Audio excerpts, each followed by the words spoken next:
The Monte Carlo SS was reintroduced on the Gbody platform in 1983 after a 12-year hiatus of being discontinued after the 1971 model year, RPO code being Z65 for the SS package.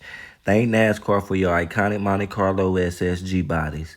Chevy was determined to increase the aerodynamics of the Monte Carlo to dominate on NASCAR super speedways, so they developed a front aerodynamic nose for the Monte Carlo.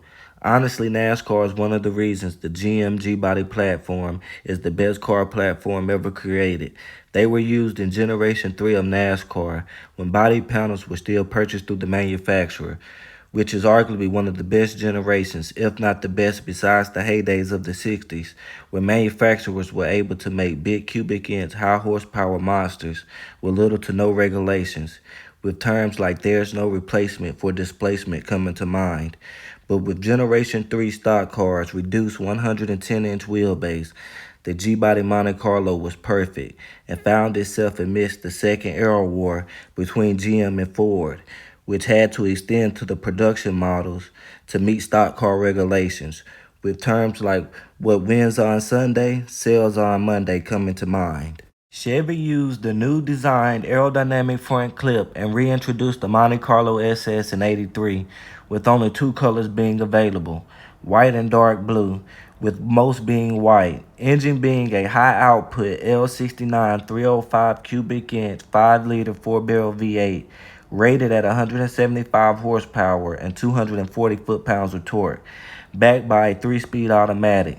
They all had blue cloth interior, split bench seat with column shift, F41 suspension package, 15 by 7 spoke wheels with Goodyear Eagle GT tires, sport body colored side mirrors, rear spoiler, blacked out grille, door handles, and window trim, with Monte Carlo SS decals on the doors and trunk lid, with sport gauges and SS embroidered headrests. Unfortunately, you could only get an open differential for the 1983 model year, with around 4,714 being produced. 1984, Chevy confirmed what wins on Sunday sells on Monday, with Cale Yarborough winning the Daytona 500 in a Monte Carlo SS, and the legend himself, the Intimidator, the Man in Black, Ironhead Dale Earnhardt Sr. switched from Ford to Chevy, placing second behind Yarborough in his Wrangler Jeans sponsored Monte Carlo SS, and will eventually go on to win the 1984 Talladega 500. Monte Carlo sales skyrocketed to just over 24,000 SSs being produced. Going unchanged appearance-wise, bucket seats and consoles returned after a 2-year hiatus, and a limited slip differential, RPO code G80, both became optional. Horsepower went up to 180, and it has been said that 3 late production 1984 Monte Carlo SSs got a 4-speed 204R overdrive automatic transmission, making them very rare, with all other 1984 models receiving the standard 3-speed automatic. Also, the '84 model year has seen a limited number of SS models made for the Mexico market, which were actually made in Mexico. They had no rear spoiler, 14-inch base checkered wheels, different style black side mirrors, a blue interior from a Pontiac Grand Prix, engine being a 350 cubic inch 5.7-liter V8 backed by a 4-speed manual transmission with Hurst shifter. The 1985 model year is where it starts to get spicy for the Monte Carlo SS. Dale Earnhardt dominates the Busch 500 at Bristol Motor Speedway.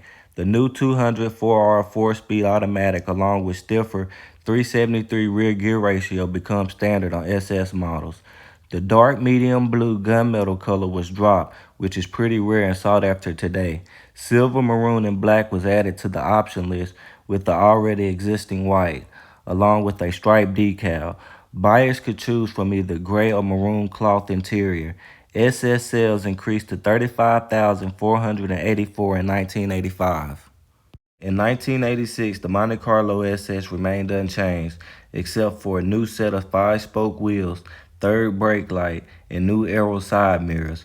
With GM wanting to win the aero war with Ford, the 1986 Monte Carlo SS Aero Coupe debuted. RPO code being Z16, with only 200 being sold in 86. It featured more deeply sloped rear window with shorter trunk lid, sporting a spoiler. All were built in Arlington, Texas, with white paint and burgundy interior, then sent to Cars and Concepts in Michigan to complete the conversion. Tim Richmond won the Summer 500 at Pocono in a Monte Carlo SS Aero Coupe, with Dale Earnhardt winning the Winston Cup in a Monte Carlo SS Aero Coupe. Sales increased to 41,164. The 1987 model year, the SS got new redesigned rear bumpers and tail lights with updated exterior graphics. Also, the 85 mile per hour speedometer was replaced with a 120 mile per hour unit. Some also received new lay-down rear spoilers. Aero coupes became available in burgundy, gray, black, and around 39,251 Monte Carlo SSs were produced in 87, with 6,052 being aero coupes. Production ended in December 1987 when the GM Gbody rear-wheel drive body-on-frame platform came to an end. Only 16,204 were produced in 88, which actually were built at the end of 1987 model year. The final Gbody Monte Carlo, a silver SS, rolled off the GM Arlington plant December 12, 1987. The success of the Monte Carlo SS was directly linked to its success on NASCAR's racetracks. A Monte Carlo SS driven by Terry Labonte in 1984, Darrell Waltrip in 1985, and Dale Earnhardt in 86 and 87 all took Winston Cup championships.